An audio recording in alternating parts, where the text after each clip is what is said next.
Yee. Okay. There we go. Woo! There he is! Ah, Raz! darkness. Been so long. Raz has been very generous with his time. He let us practice interview Darkness. with him. Yeah, he's so sweet. Right, let me do a little introduction for you. And it won't look like I'm reading it at all. Dr. Raz T Slasher is a modern day bard influenced by horror. He earned a doctorate in pop culture and a master's in creative writing. You can find him at the Owlite Network and Hell's Dungeon Haunted Attraction in Dayton, Ohio. Raz is absolutely fascinating, and I can't wait for you to listen to him because he is the best. No, you're the best. You're the best. You're both the Welcome again. We love you more. best. Thank you so much for agreeing to participate and also for helping us out. I'm still trying to find some hopeless poor office worker that I can task with sending you a fruits basket, yet he won't have the never end. We'll get Houdini to do it. No, it's been an honor, Steve. I don't mind helping out at all, man. I feel like if more people just took a couple minutes of their time to help other people, this world would probably be a hell of a better place, man. Hmm. Very true, very true. You're wonderful. Um, all right. Well, I know we got started on a little bit of different things last time. I think honestly, a good jumping point would be, can you share with us how horror and writing is involved all throughout your life? Oh wow. Okay, yeah. I'll try to sum this up a bit less pretty than it was last time. Um, so I was raised in the indie horror film world. My mom did like special effects and things like that. So I got to kind of watch how storytelling and movies work together and could like really influencing people. Starting when I was like 4 or 5, walking on these sets and having severed heads in the living room, and my mom having to explain that that's what art is. So I had a very odd conception of what art really was and is. After that, I got into writing at a young age in school. I also got the whole. My mom got brought in because I wrote a horror story about gremlins of all things attacking everyone in my neighborhood. Mom loved the story and had to remind both the principal and my teacher that creative writing was a good thing and did not necessarily mean I was evil, although I probably was an evil child. Um, Beyond that, I toured with a band for a decade. There was a lot of writing and storytelling. I've been a professional on a wrestler for a time and just got back into that recently as a manager. There's They had a writer over at Tough Pro Wrestling, so there's a lot of writing and storylining that goes into wrestling. Please don't ask me if it's fake. I may punch you. It is definitely real. The only thing that's fake is the story. If you've ever been power bombed off a top rope through a barbed wire wrapped cable, then you can ask me about how real or fake that is. Uh, Working in horror films myself as both a writer and an actor. You can actually look me up on IMDb. I've got some of my credits around there. There's a lot of storytelling and obviously the writing of it, but like when you're role playing a character, especially one that doesn't talk, like a monster or a masked slasher, there's a lot of storytelling you have to do and your physical movements, be it your eyes. There's all these things you're doing. So instead of writing or speaking, you're just using your physical movements to kind of convey it all. Um, One of the biggest ways I still use writing beyond just writing now, I've been in the haunted attraction industry for 32 years now, and I have been the director of operations at Hell's Dungeon the last 4 of the 6 years that I've been there. This is writing all the time. It's my job to take elements of live theater, um, film, improv, all these things, and train a cast and crew of sometimes upwards of 100 people. And I'm constantly going through this 40-minute walkthrough of a haunt with all my Swiss cheese hidey holes, looking at my scripts, looking at this, looking at that, making sure the flow is good, the timing is good, and that these customers are getting these giant storylines from our marketing before they walk into the door Yeah. to their whole like journey throughout this haunted attraction. So um, I don't think there's a lot of ways, even with some volunteer work that I do, that I don't use writing in a lot of other ways. It's not just traditional. I'm sitting down writing a story, which I have increasingly less time to do lately. That is very involved. I know that when we had last talked, it seemed that When I had asked questions about writing, it just kind of kept popping up everywhere. So I hope you don't mind. I kind of just wanted to, get Not at a all. summary on all of that. Um, One of the things that I do find interesting is that you are writing in a lot of different formats, might be the best term to call it, because you script things for your haunts versus your wrestling versus your books versus short stories versus all these other things that you do that you are involved with. So I have always found that very fascinating, that what you do in life really is just writing, but just tied to every other kind of job activity that you go about doing. So I think that's really, really cool. It's definitely a pain in the ass sometimes. I'm not gonna lie. When you're having a tough day or when you're sick and everything you're doing is requiring you to word properly. Like I've had an ear infection, a bad one for like the last 3 days. I've been Oh, sick as hell, like trying to feel better for today. And there's oh, all these things I'm supposed to be doing, writing. And I've just looked at everybody and all the companies I work for. I'm like, hey guys, I don't remember the last time I took a sick day off from anything ever. Really was. Have fun this week. I'll see you. I'll see you Monday. oh. Oh, Well, thank you sorry for to hear being here that. with your poorly.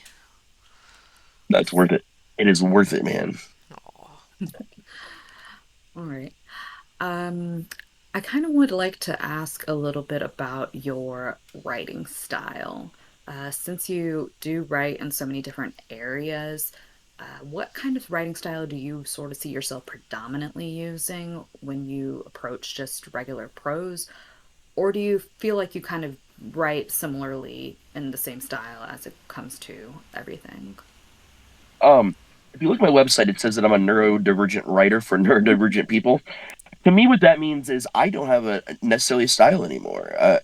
Everything is decided either by the format, what I'm writing for, or what the story is. Like in wrestling, I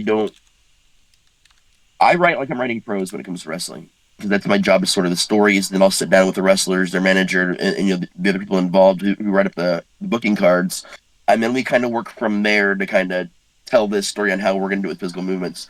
The Han, it's a lot of dialogue, and mostly just dialogue and action, so that's a little more script form. I would say I do write audio adaptations sometimes that I voice and stuff. So with that, that's going to be the more traditional audio, format type script. So I guess I do bounce around, but style wise, it's all different, entirely different. Beyond those formats, my prose, if a lot of my novels so far have accidentally been in third person omniscient. Uh, Good chunk of my short stories, especially the no sleep creepypasta inspired ones, have largely been, first person. I did do a second person experiment that turned out absolutely beautiful that I did not expect at one point in time. Just because I decided that I want to be the one of the monsters I write about. I wanted to be them addressing the audience for a podcast. So that was a super weird one that I'm not sure I'll ever be able to pull that off again. I think I know what you're talking about. That was, I think Um, that was a sequel to the story you Mr. said where it was Jones. a child, Mr. Jones, Yeah, Mr. Jones Mr. and Me Jones and You is the Too. sequel to that one. Yeah, Yes. from Killing The Tales. Yeah, child that that one. went to the bed I of a listened Yeah, to child. I that the other day. It experimented was really good. Yes, yes. I experimented with that story on a couple friends of mine, and the original version it was just just me kind of sitting around trying to see how he would sound and his mannerisms, like figuring all this shit Mm. out. And so I have these three friends now that if I just anywhere near them, I'm in a room and I just say tap tap tap, they will all three jump because I kept fine tuning it to psychological details about like normal events that people experience with their lives growing up. And the whole point of this story is me trying to insert childhood memories that you could possibly have vague versions of to make you really feel like that you do know Mr. Jones and he was the monster that lived under your bed as a child. You know what? I can't get out of my head. Children are so good to eat. Gets around my That head. It's been going around my head for days. that is one of the most famous children nursery rhymes ever written that has no author that anyone's aware of. It has like 17 or 18 different versions Yeah. of it. So in my mind, I was writing the original version, and now all the ones everyone else remembers are just different variations of what the survivors of me have remembered It's over such a time. great take. It's a wonderful. Yes. it leads me to kind of ask now, if I bring the cattle prod out and go prod, prod, prod, what kind of reaction will you have, Lysel?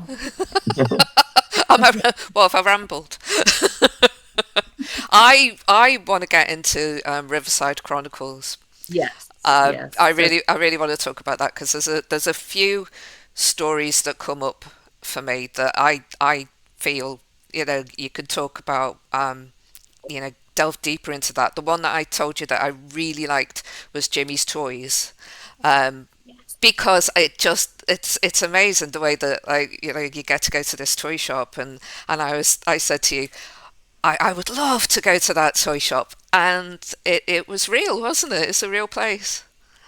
It was, yeah. It did used to be an actual place where they would give you these, the little key in the mail, and you get to go and try your key, and it would Amazing. open a box, and you get a toy. Yeah, I mean, it wasn't nearly as cool as I described it, like the underground portion of it. The reality was, it was this little storeroom in the back that they had decorated to look like the inside of a castle. That's kind of where it stopped. There Oh, was no cute. trap door underneath. Yeah, that was just me because I always, in my head, that's what I thought it was going to be when it was my turn to get the key. I thought that that's what I was going to experience in my Yeah, head. yeah. So I just sort of threw my expectations into a story, I guess. Speaking of your story, Riverside Chronicles, um, largely that is actually based off of a lot of real locations, kind of real places, real stories, or maybe not real stories per se, not Right. not real people, but um, Locations. maybe lore, things like that. Yeah. And it's prevalent all throughout the story. Can you speak a little bit more about using kind of your local history area and putting it into your story, a horror story? So Riverside, Ohio is one of the most known yet unknown small towns of all time. We have probably one of the most famous air forces in the world here in Ohio. Um, I don't want to give the name away just because if you look it up, trust me, you'll find it. That is us. That is my town. More alien sightings are recorded and happen from Riverside, Ohio, actually, than anywhere in the entire world. There's a lot of crazy things involving government testing. Uh, I think every major soda, like and like chips and stuff factory sort of things, every single one of them has a testing station or a plant right here in the Riverside Dayton area as well. So it's a very odd place that a lot of people come to for seemingly no reason, and people tend to find their way back here for even stranger reasons. Sounds very interesting. Kind of a nice basis to make up all these stories, obviously without giving away any private details and along that nature. But I do think that's really cool that you have this story that it is so lush with your local history, things that we would never know. As Lysel said, we would never know that Jimmy's Toys is based off of, there's a place where you can go, birthday toy, and you want to go there even though Yeah, it's not yeah. the place you actually Yeah, want to go story. And that's what I find so fascinating about a lot of the stories that are in Riverside Chronicles is that you want to be there. You get a real sense of that realism, even though you really don't want to be there because of the horror that's going on. I think definitely. that realism, that shade of realism makes the horror tangible, more relatable perhaps, in a different way than what other people might try to do to make horror feel more real. So very unique. Thank you. It's a To me, great it's book. like it's sort of my version of what Stephen King does in Maine, just on a much more involved level. Some of the characters name their names and personalities are actual real people in Riverside as well. You were right about that. Some of the people, some of the actual locations. There's a lot of truth to what I write. There's famous murder, mystery, disappearance stories that have happened around town that some I've actually gotten permission from families to use. Other ones I've only hinted at in different stories, and also the novels that I write also fully connect into all those stories. You'll see crossover characters and places Mm. there as well. Great, great, great. I guess I kind of wanted to jump a little bit to talking about audio podcasting and things like that. I'm kind of curious to know about any favorite adaptation by a podcast you have of any of your stories that you've done. Um, what would be your favorite adaptation? Um, I think I gave you guys a completely different example of this last time we talked, but since we were talking about Jimmy's Toys, I actually went back and listened to it the other day. Paul McSorley did it, another Ohio native that I was very happy to work with for Fear from the Heartland from the Chilling Tales Network. And I had honestly, it had been a while since I heard it, and I forgot how absolutely amazing he was for that story. So right now, I'm gonna have to say that one. Yay. I believe it was the summer of 96 last time you were talking Yeah, about because that. that was the most recent one, which is also an amazing freaking story that I wrote the song for that one, and they actually had the song produced Yeah. to go along with it as It was well. That so one good. was Yeah, fun. yeah. And that's what I found so interesting is that there was a song, and I kept calling it the summer of 69 because I'm stupid. Anyway. No, I do uh, little No, things like that on it's purpose though, because No Sleep taught us that we had to have clickbait titles for people to care about our stories, which is a crazy thing. So a lot of my stories have different titles, you know, entirely based on when I wrote them and how I released them. So Mr. Jones was Mr. Jones and me, the first version, because the song. I got a song called "Got You Where I Want You," which is a song title from the band The Flies back in the '90s. It's a vampire love story. So I do these little things intentionally that ties things to music, just because I know there are certain songs that are earworm songs that you will remember, and then you can use that to remember the story that you heard. Hopefully, yeah, that's a that's neat another cool trick. I like psychological that. experiment. Yeah. I'm tempted to ask a very off the ball question. You can completely ignore me, but I would like to commission you to write a story based on the drum solo called Rat Salad by Bill Ward from Black Sabbath. I know that song. Send me a reminder. I'll see what I can do. Yeah. That could Excellent. be fun. Wow, I Moving didn't know on. we were doing requests tonight. Wow. I like challenges. I This is mean, great. Yeah. In my defense, what I remembered was weird titles. I remembered your story, earworms, for some reason. I don't know why earworms popped up. And so, rat salad. Combine the two. man. No, it doesn't make sense when you try to explain it aloud, but there you go. Uh, Right. Right, Lisa? um, yeah, I had the like I wanted to open by saying how much I like your writing style, and I'm still going to do it because it's not really a question. But I just want to tell you that your writing style is just so amazing. It's like sitting with a friend by a bonfire, listening to their cool, scary stories. And I also your humor is just brilliant. I really like. I just love your writing style. It's so good, and that book is just fantastic. So it wasn't a question, but I did have to tell you that. So I That really means think the world to me. Like my grandma would be yeah. proud to hear that of me. She was actually the main storyteller on the reservation I grew up on part time. So like she taught me everything she knew about storytelling, and then it's been my lifelong thing. There was actually a period of time during COVID to make some money. People could hire me when they went camping, and I would come and build a campfire for them and sit outside, a little bit at a distance Ah, away, wonderful. and I would tell them, about an hour or two worth of storytelling sets, which then went to online services where they would rent me out for a party, and I'd virtually, sit for like a couple hours and just tell all these different stories and weave them together. And Ah, that's a lot more of how Riverside I feel like became cohesive as it is now, and why at every project I write, everything is in Riverside. So kind of you build one character in location. I got character sheets miles long, like I'm talking like 10, 15 page versions of like a D&D character sheet that just every location gets one, every person, everything has it, every event. yeah. Ah. Um, I guess I with what you enjoy writing, what you like to bring into your writing, what sort of element do you like writing about the most? Is there something that you really like to do more Oh often? yeah, definitely.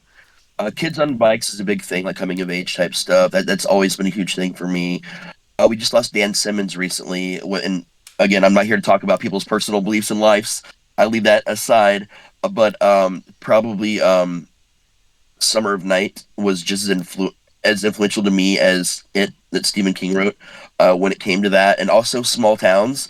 Both were about small towns. I'm a huge small town writing fan guy. Riverside is a tiny town, and also my favorite trip of all time is Unreliable Narrator.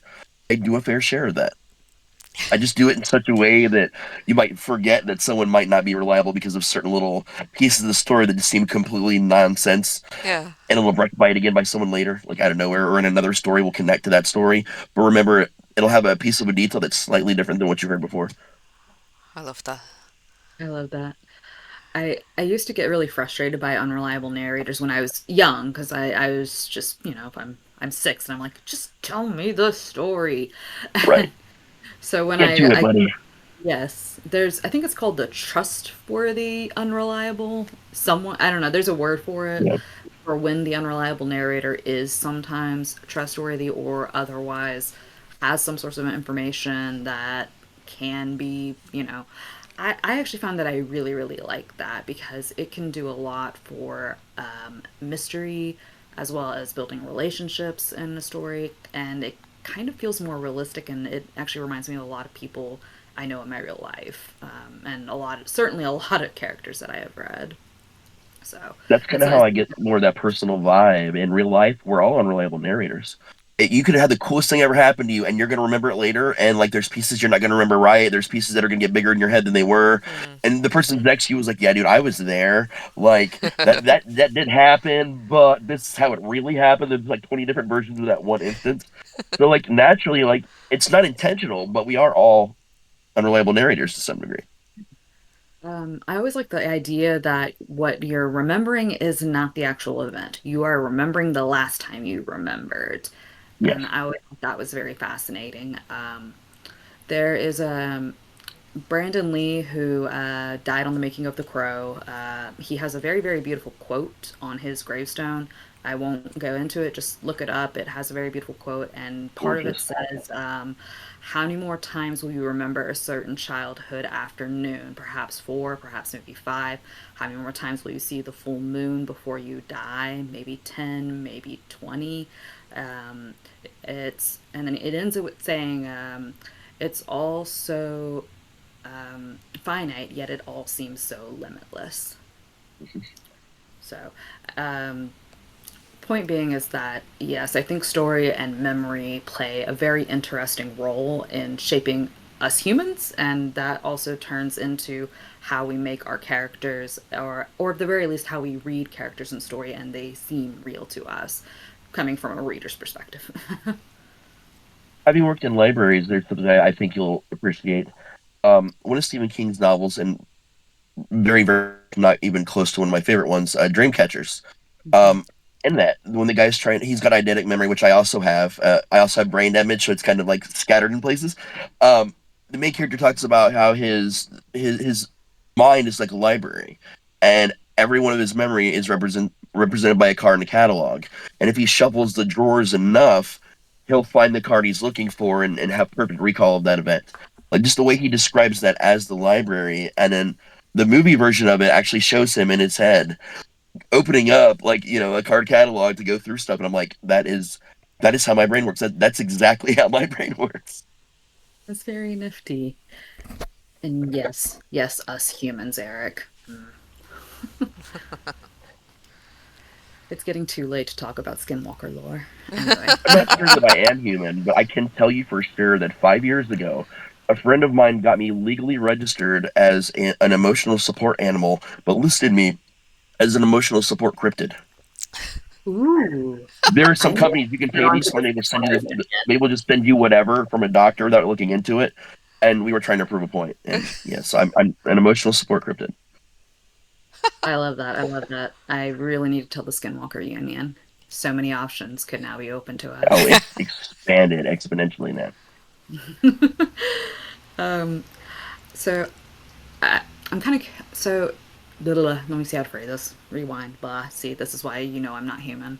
Um, you are a storyteller that is predominantly coming from a place of community. You take stories, ideas from your city, town, the people around you, history, legends, uh, recent instances, far past instances, and so on.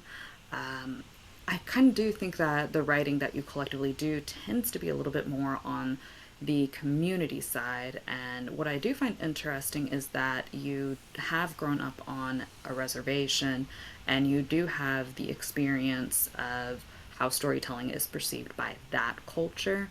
And I was kind of curious how you thought about storytelling in those two frames, if that makes sense. Wow. Um, I want to tell you that they're exactly the same, but sadly they're not. Every form of storytelling you tell, and in every community you tell it in is drastically different. One of the coolest things about pop culture is that you can read a Batman comic and you're gonna see Batman is this man that's overcome everything without powers, takes on all these adversaries. The person next to you is gonna be obsessed with the villains and say, "Man, this place villains unchecked. This is my jam right here. This is what I want." So it doesn't matter how many people interpret the same thing. It's just all different. And even in those communities, even on the reservation, growing up there part time, there were still people that took things in completely different ways than what you had intended. Um, the only way to really kind of navigate that is when you can tell stories in person. That's the only format of storytelling because you can pay attention to people's expressions, even their micro expressions, and see what they're interested in, tailor and change words and stories and kind of make it flow and morph as you go along.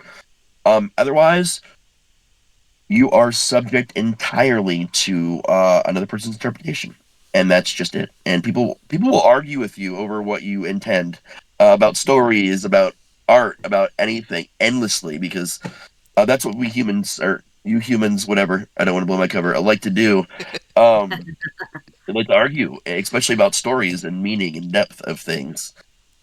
I would like to think the way I tell a story won't change depending on who's receiving it when it's done in person.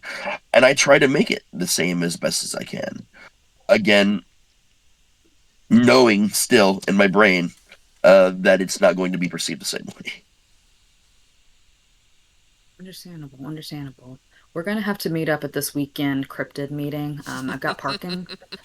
Hell yeah. Um, I have personally always found the idea, the concept of story. Sorry, we're getting a little philosophical. It's getting late.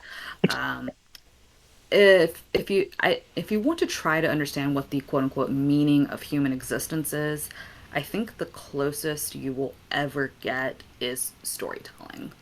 Yeah. And and that's still, a bumpy road, but I do think when you try to think about what encompasses humanity, human existence, and it all comes down to telling stories. And it starts with how we told stories around a fire and how we have now built up a history, a culture, a society, go on, so on and so forth. So I've always really found the idea of humans, society, story, especially when it comes to community, to be very, very interesting.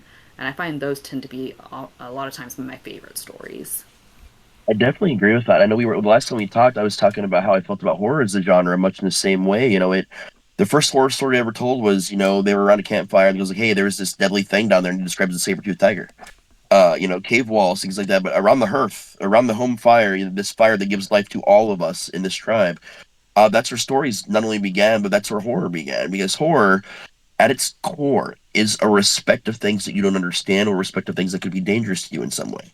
So we take these things and we build it. In modern culture, when I'm in my car, I don't care if there's someone in the back of my car that's going to kill me. That's what's going to happen. That's what's going to happen today.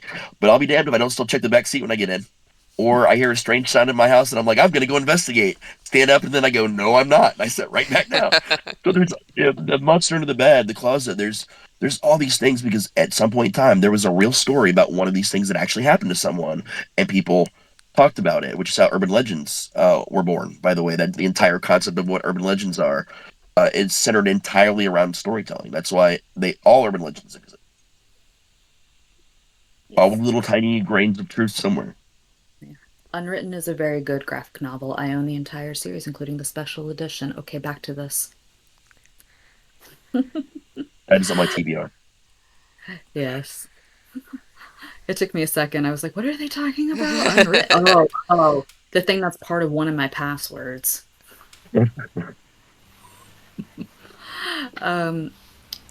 Lysel, I want to let you take the next thing. I feel like I've been Oh, going don't on. worry, don't worry. I have no concept Ravaging. of time or anything, so are I we have none. are we okay?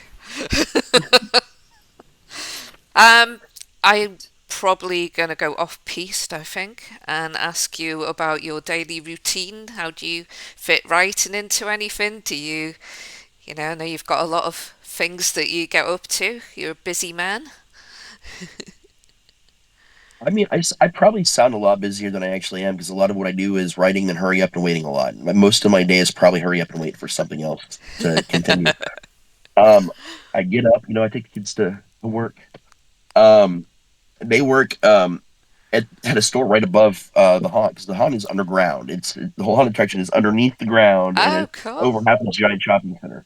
So Hell's Dungeon, you have to go, the hell to get to Into basically. the dungeon. Amazing. Yeah. So they work right upstairs. So I can literally go take them to work, drive around the back of the building, and go down underground right into my office. And it's the usual. I'm passing by severed heads, cryptid statues, demons, clowns, 10-foot tall clowns, whatever's out that day that someone's working on. And I just nod and smile and wave my hand to even the props because you never know when one's going to come alive and want to kill you. So you want to get that rapport in right off the bat with them. You want to make them feel seen. Uh, I go to my office, look at my to-do list for the day. If it's wrestling, I'm hopping there with Tough Pro on the Discord, talking to him about the stories we're pushing right now, getting that set up. My boss, the guy that runs the haunt, Fred Hearn, amazing guy, is also one of the co-owners for Tough Pro Wrestling. So we have this Team Fred, Team Nova, which is the other owner thing going on right now. And I got to write the part where Fred gets taken out in a stretcher at our last show, Oh, which the whole wrestling show ended with us bad guys getting in the ring and attacking him and knocking him unconscious, and having one of our 2,000 gurneys that we Oh have my back at the goodness. hospital scenes wheeled out to throw him in because like the arena is also in the haunted house. It's one of the rooms in the haunted house, so of it's course. we have all these props and things we can do with wrestling. So and then I'll Right. go and figure out what scenes we're changing, what events we have coming up. We have Patrick's Day on the 13th and 14th. We're doing a big event over here. If you're near Ohio, just let me know. I'll just give you free tickets, man. Just come see me.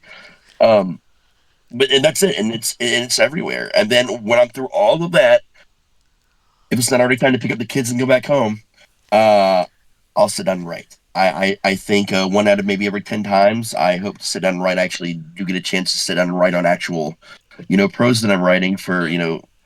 contracts that I have, which I have a very patient and loving Patty that works over at Facor Publishing that is a saint and puts up with all my stupid crap all the time, including, yeah, I'm not going to meet this deadline for the next 2 months. Can we just switch that? She should not put up with me at all, but she does, and I'm very lucky and thankful to have her. Oh, That's great.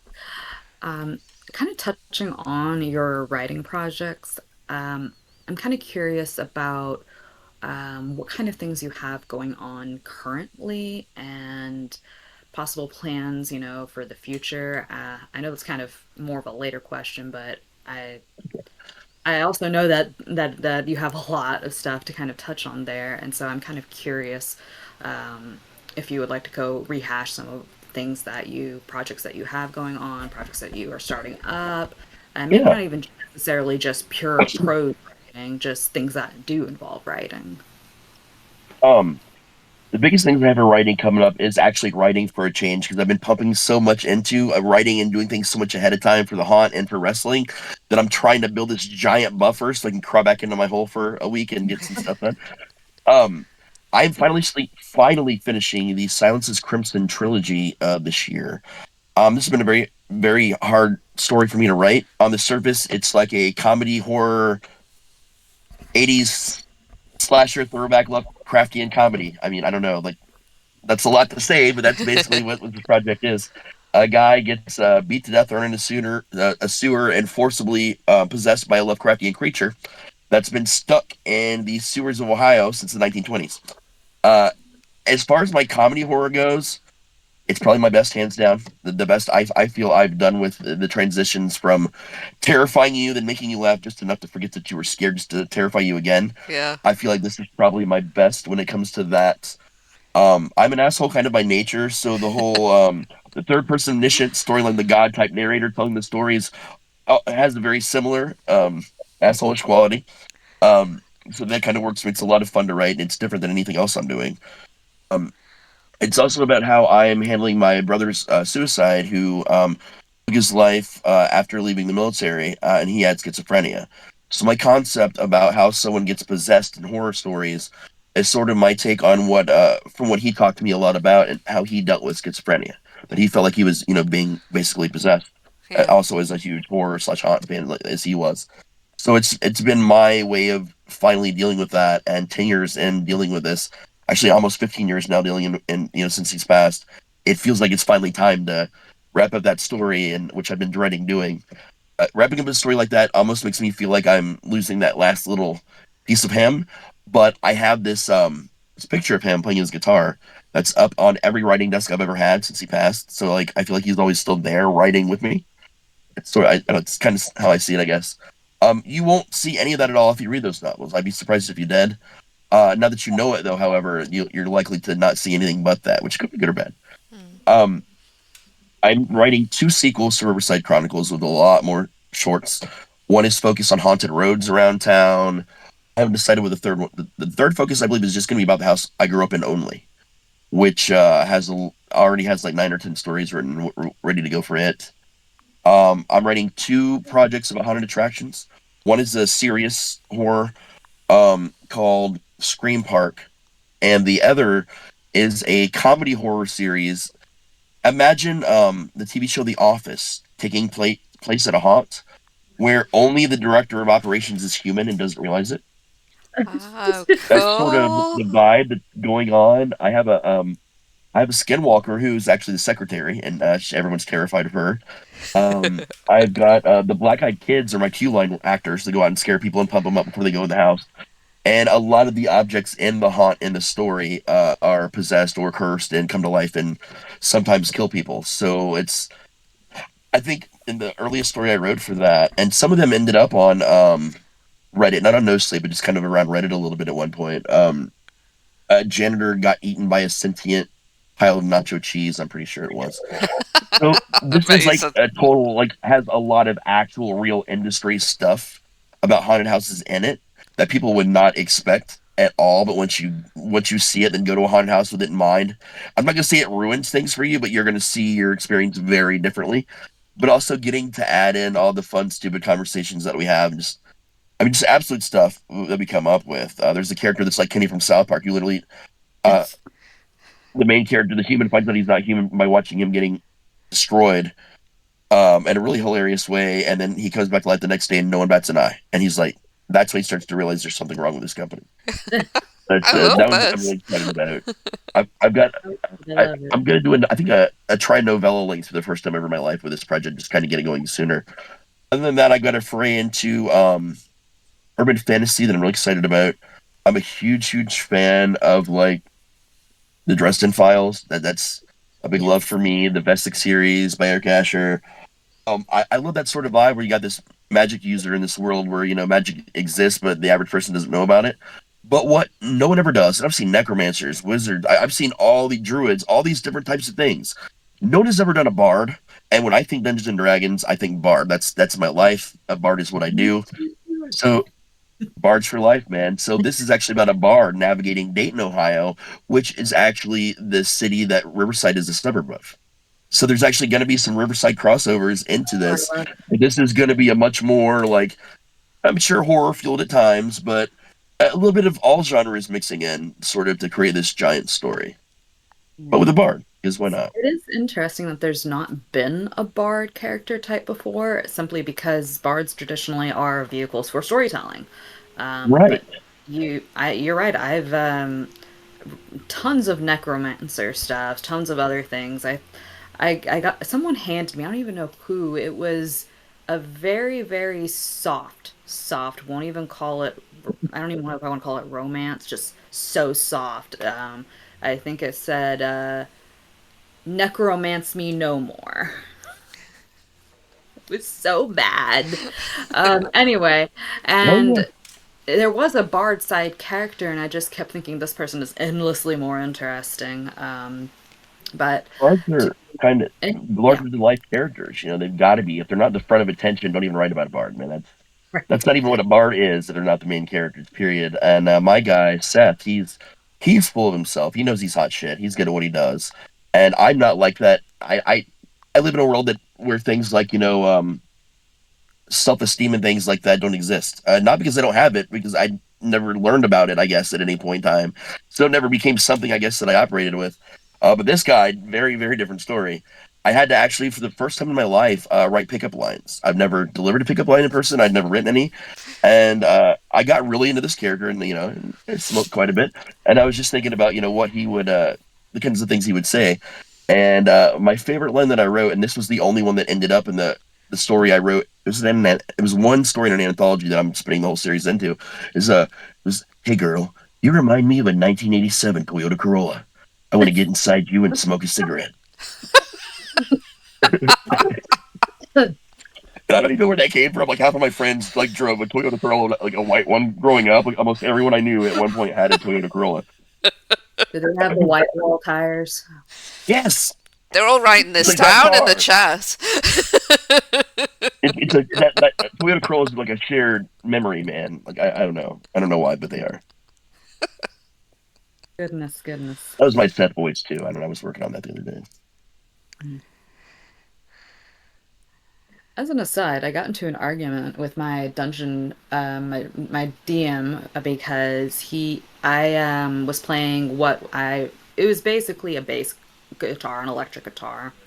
I had made it, we found the right materials to use it, and I had played two-handed instruments before, but this time I was an archer, and he said that I could not take one action to start my musical performance and then draw the bow because it's a two-handed instrument. And I'm sitting here going, literally for Pathfinder, one of the main characters that goes along is a flute player. So we spent 2 hours arguing over it, and I was so frustrated because somebody came up with a very simple explanation within 10 minutes.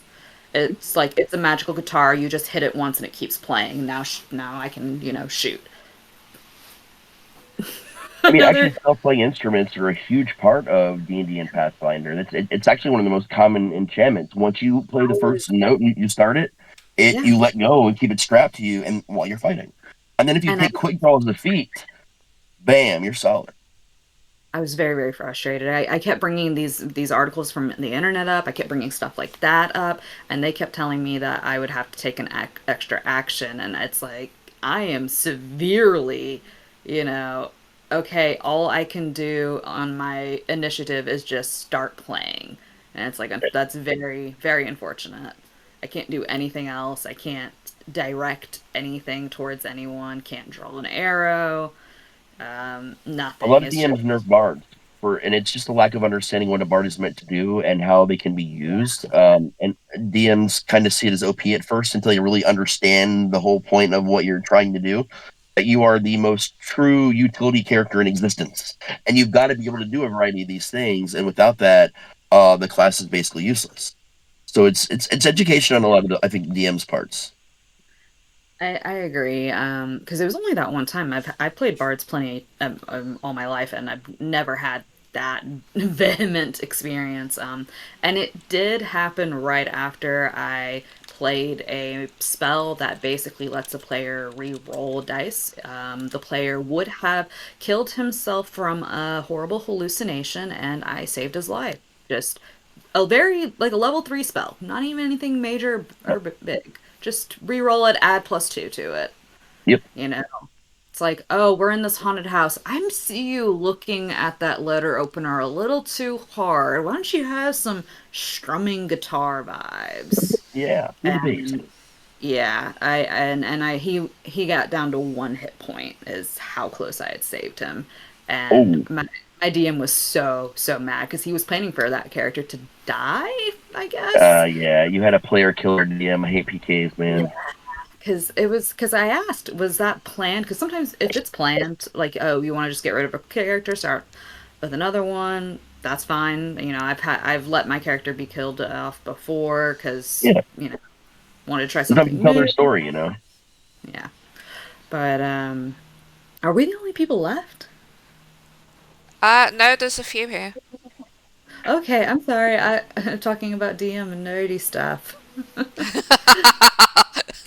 No, you're fine. I have a haunt question. Um, Yeah. just because I'm curious, because this happens to me all the time. But if you look, if somebody going through your haunt looks really scared, do you target them and Well, yeah. chase after them? Because you do, don't you? Okay. I mean, within reason. Here's the thing: like a lot of haunts are different. You'll have the haunts where people are just kind of full of themselves and thinks it's their job to make you piss yourself, and that's a thing that a lot of haunts will talk about. We it talks about it, like like oh, I got another code yellow today, that kind of thing. But a good haunt will take you right to the edge of that, and they'll know when to back off and leave you alone. And here's why: one, you're a customer. So on a customer service level, we want you to come back. We want you to tell your friends how great this place was. Sure, if you got scared to death, that's great news for us. We're a haunt. But what if we scare you in a way that triggers you or gives you PTSD and makes you never want to visit another haunt for the rest of your life?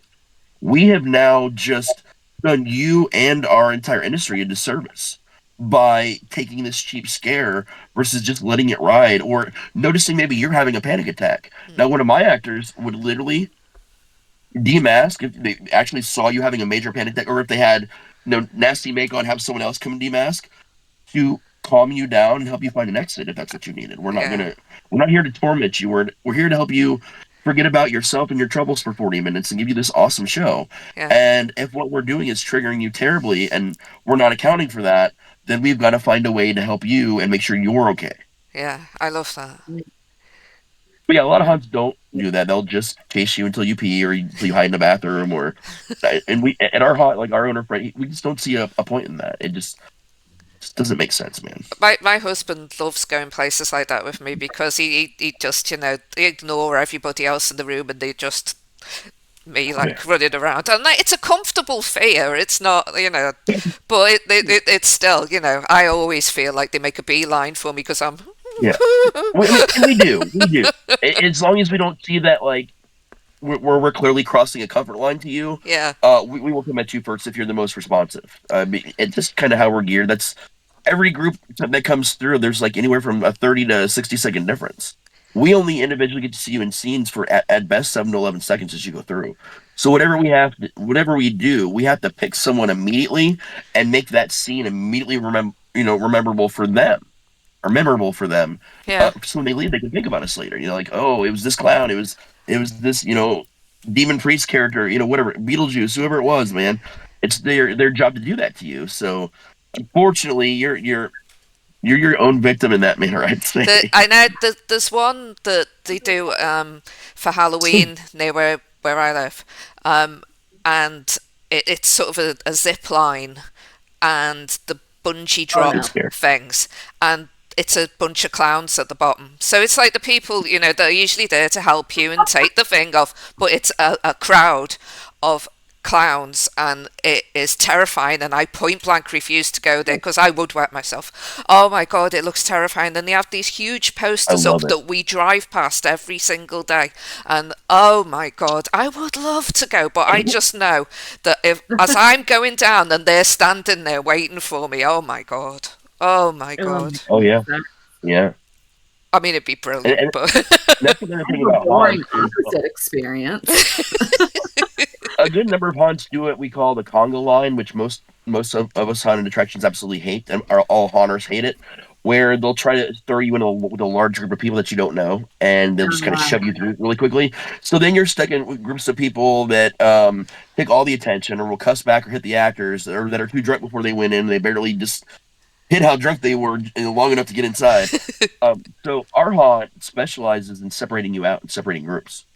Um, cool. Chances of you staying in another group is pretty slim. On our really busy nights, you might a little bit, but we have separation points and all these things built in as part of the show to distract and move people constantly.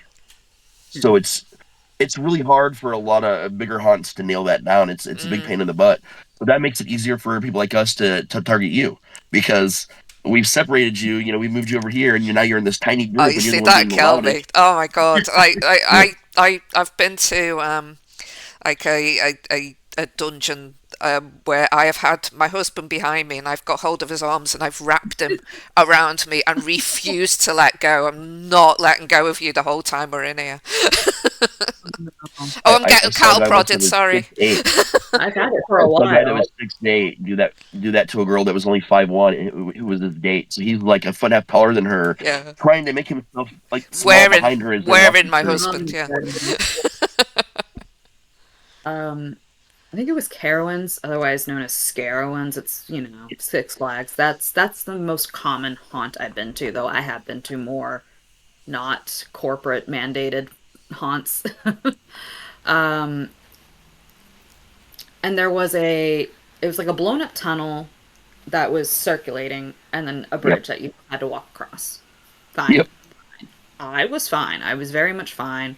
And about five people away, I don't know what caused it. Motion sickness. I used to get it really, really bad. And so I was starting to, and people come, you okay? Are you okay? And I explain, say I'm okay. And then here's the thing, they don't let up. They are now telling me that they're going to deflate the whole tunnel. They'll have someone hold my hand and walk me through. And I'm sitting here insistently repeating myself, I promise you, I'm okay. Like just let me walk through the tunnel. And I even said, won't that take like 30 minutes to reinflate? We're at an amusement park. We've got a load of people behind us. I said, if it's that big of a deal, you guys can just let me out of the line. You don't have to do all of that. And by the time I had to go through a tunnel, they still made one of the actors, the undressed actors, walk with me, and I'm like, okay, I just got a little bit of minor motion sickness. I'm sorry. It Yeah. probably blanched my face. Yes, I probably did look scared, but it was so weird to just repeatedly insist, yes, I'm I'm okay. okay. No, it's not a big deal, and then they take it so far trying to overcompensate, and it's like, okay, that's not what I want either. Right. That's called insurance policies. Yes, You don't I have was to going to hold them say. for things like this. And some people, the big productions like the theme parks, the multi-million dollar ones, they Yes. tend to take that almost always farther than they need Oh, to. it's gotten If you're worse. ever on one of those tunnels again, fun fact, hands on the rails, turn backwards and walk slowly backwards. Look Ooh, slightly down and to the left. It'll take all your nausea away and it'll let you go right through. Make a note of that. All gimmicks and haunts have tricks and things that you can do to help you get past or through them. If it's like a fear or like a physical, like a sickness or anything, they've all got little things that you can do. If you're ever in a maze, go left. I always go left. Yes, yes. That usually Yeah, works. I got lost in a really huge one I love once, which like going. threw that out the window. But yeah, I do like a Yeah. maze. I went to about five different mazes last year. It was cool. Mazes are fun. I'm a big Oh maze man, guy too. We have little yeah, mini mazes inside our place. oh, I love them. Unfortunately, the person who does the big corn maze, I was going to go to them to take pictures for your book myself with the pumpkin patch and everything. I can't remember what the long story is. The short story is that the crops did not crop. Yeah, yeah. Especially in I did Midwest cornfields, that's a very important thing for us because I mean we're underground inside, so we don't have to worry about that. But we have a lot of outside haunts. One of my best friends runs Chainers, haunted attraction, and they rely a lot on this sunflower field they've been building, which is amazing when they're all rotting and it's insane. And corn for part of their maze, so like it's a big deal for them to have these crops. They have to like do tarp systems and all these different things and make sure they're irrigated, more than usual. And it's It's a insane horde. what they've got to do around here to make those events still happen every year. Because that one, like many others in Ohio, are charity hunts. I think there's 153 haunts documented in Ohio so far this year. Well, there's probably another couple hundred that aren't just registered businesses that are also in Ohio. So there's a lot of them. There's a lot. Yes. Um, I would say the most common ones in my state are church related. Not to knock on churches, but So the big issue there is funding. And well, usually a religion has, like we want to use our funds more towards our church, not yeah, towards, building a haunt. they'll go But to Walmart and get the plastic skeletons and the it was something that they made. I had to go to youth group with my younger brother and sister, and I guess I was the older kid. I was like, free pizza. Um, and they just had us do various activities, and every October it was just putting together kind of cheap decorations, and then there's a very pitch black. It was pitch black dark now. Don't mind you. It was scary out there, but Right. there was a trail that you could kind of drive on, and we were just standing at random spots in the wood, and we were just supposed to jump out at them. That's And it not like a didn't haunted trail, haunted work. hayride sort of vibe. Kind of supposed to be like that. Didn't really work. They wanted me to wear a wig that was like 7 foot long, matted with leaves, and that was how it happened, not how it was made. And be a witch. And they said, laugh, cackle evilly, and it's like I don't know about that. I can do it now. I won't do it now, but I can do it now. So that was a very interesting experience with the haunts from that more very rural kind of perspective, and then because I guess the idea is that in rural areas churches have to do more to get youth to be interested. That's what Yeah. I have seen. Well, they Um, used to have the reality houses, which was a huge thing. It was in the Midwest and in the Bible Belt, where you would go in, and the version of a haunted house. They did it around prom for a lot of places too. A lot of religious towns will have the car that's all smashed up in the parking lot because so and so was drinking when they went to prom. These little rowdy houses are like that too. It'll be a busted down car, and they'll tell you the dangers about drunk driving. There will be this little scene like a burger place where you made these poor choices, so now you're flipping burgers for the rest of your life. Like these are actual a type of haunt going back to the yeah, 50s called reality houses that are like totally wild, like subdivision of haunts. Wow. I've been to So cool. one. They're It extremely rare these totally days, but there are some that do still exist out there in the world. It was really, I had no idea what it was. I think I was 16, and they went and told a story about drunk driving at prom, and they literally showed us hell and heaven and had this Yep, whole skit about two of the kids going to hell and then yep. one of the girls going to heaven. And it was, I didn't know any of the people there, and they were quite touchy, and that was a little bit of a problem for me. Yeah, that's your It's a classic ending. Pretty much all of them have is the hell versus heaven. They'll have a god in a robe or Jesus or something, and then they'll have the devil Jesus and like the classic like lives pajama on. version of the devil with a pitchfork. Yes. I think Yeah, they had like Spirit of Halloween props. Jesus had lays. He put towels and lays around us when we the went towels to make the sense because you got to take a towel everywhere. We learned that from Hitchhiker's Guide and He South still is Park. looking at me. I told him to not touch me. I made a scene not willingly, but it was There's a it, fair bit of harassment. I hate to say it, but sexual harassment that can happen in yeah. some of these businesses if their employees are not well trained. You get unwanted touching, things like that can happen, and it's really important that you work for a place if you're going to be a hunter that takes those things very seriously. That has code words. We have code words for all our actors in cases of different events like that happening, so we can come in and like follow these groups through in secret where they can't see us, but we can see them and they can see what's going on, pull them out if they're dangerous. A lot of more hunts do that now than used to, but you'd be surprised. Yeah. I was surprised, as I said, 16, so that was post 2010. That Yeah, no. Yeah, people are a early lot 2000s. more on top of it now. I think in the '90s it was 80s and '90s were kind of insane for hunts and what some places would Surprised. allow to happen to Augusta. Yeah.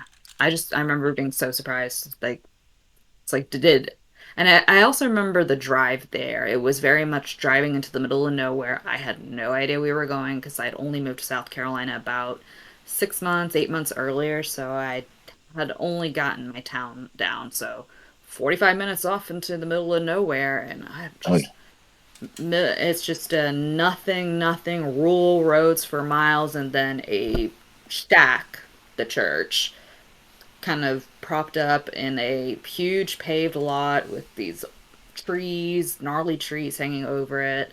And I think it used to be an old schoolhouse because they had a lot of rooms, and then just shoved us kind of all in there and do. Scene one, scene two, scene three, scene four. Oh, here it's hell. Sorry, you guys want water, but you're really supposed to suffer and understand what it's like. So we turned the heating up in here. yep. Things that, yeah, that I was really just Yeah, I know. I remember going back and saying, I don't know what that was. Do not let my little brother and sister go there. There's plenty of other things that they can do, but that was just, it was so awkward, I think was the thing. Yep.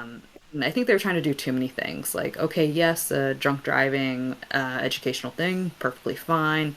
But now let's talk about, existential dread and what happens if you're in high school and you make bad decisions, you might end up in hell. Yep. There's the classic teen pregnancy storyline they'll do sometimes. Oh yeah. There's a lot of it. It's crazy how far some people will take things for lessons, I guess. Lisa? Um, I think we're running late now. So, I think that ship sailed like probably a while ago. Yeah, no, I told myself I'll stop at 8:30 and then I saw it was 8:35, so well, it's 4:35 for me. So,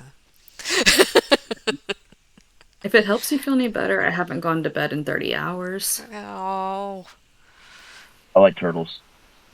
I like turtles too. My favorite Teenage Mutant Ninja Turtle is Raphael. He's the best. My wife likes the Teenage Mutant Ninja Turtles, so I have to automatically. That's fair.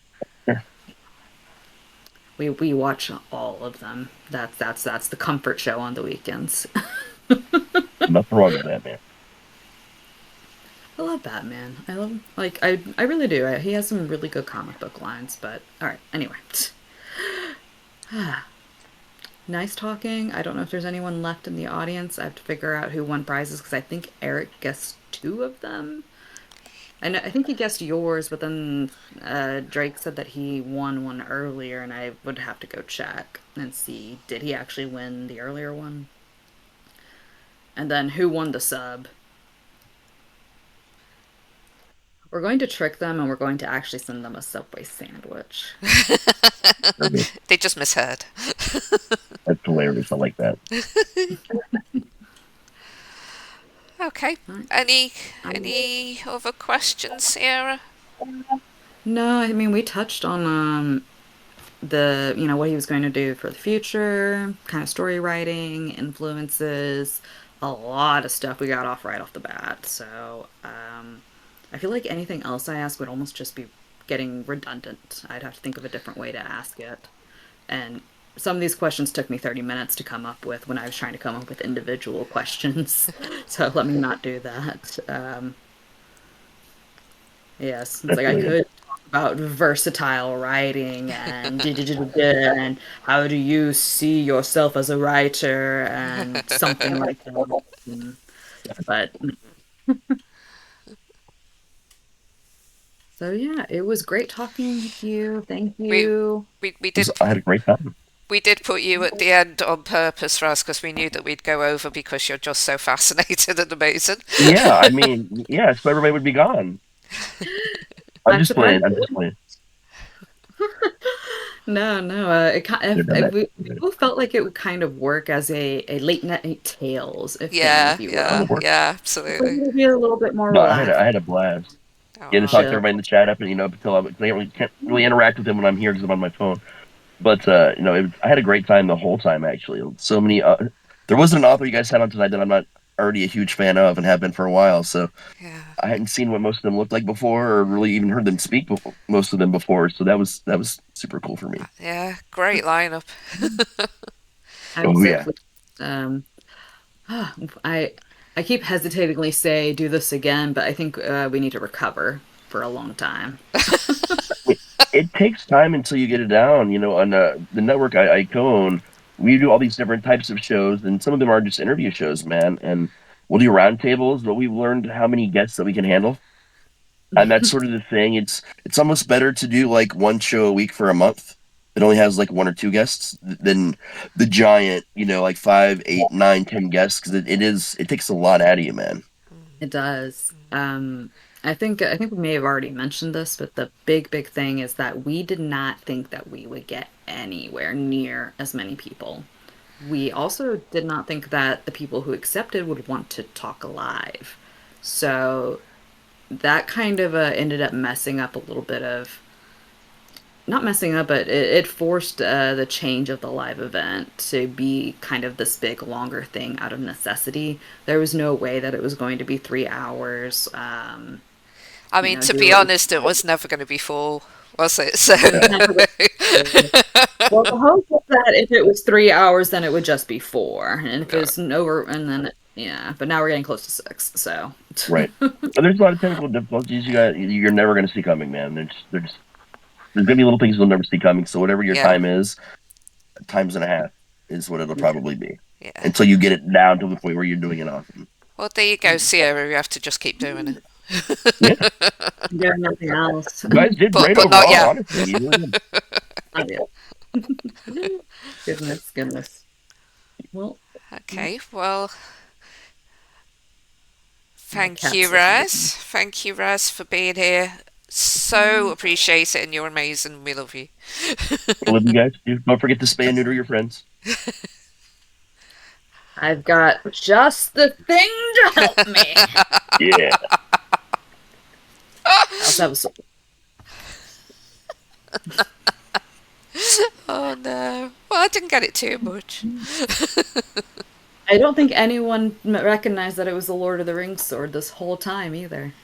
And you can't see the pommel, so I didn't. yeah, Um, no. It's the Witch King of Angmar's sword, Nice. Nice. and it's almost as tall as me. Good I sword. wanted to get a sheath over it. I said I know it's impractical, but it was too long. The sheath was dragging on the ground when I bought it from the weapon shop in Myrtle Beach. So, right. Okay. Well, all right. Anyway, thank you, we shall end before yeah. things tremble off into even more We go off beast dithering. even more. Yeah. Thank you for your time. Thank you See you for guys Thank later. you for everything. Take care, everything. Raz. See you soon.